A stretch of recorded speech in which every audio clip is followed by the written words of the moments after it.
Il a clos le Grenelle des violences conjugales et il a dévoilé une trentaine de mesures. Hélène Mordac est la présidente à Nîmes de l'association Via Femina Fama qui accueille des femmes victimes de violences. Pour elle, il y a du mieux, mais ce qui manque encore cruellement, c'est une protection beaucoup plus rapide des femmes.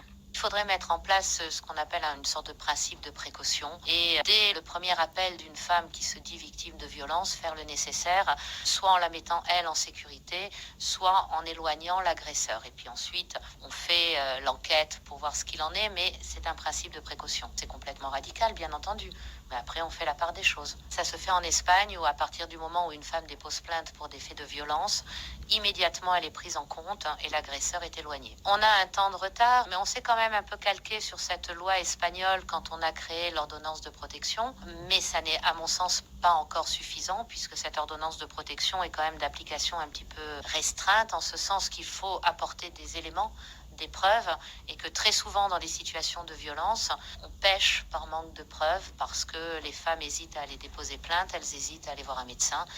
Et quand il s'agit de violences psychologiques, c'est encore pire parce que pour les prouver, c'est très difficile. Et je vous rappelle que depuis le début de l'année, 138 femmes ont été tuées par leur conjoint ou ex-conjoint. Ouais, et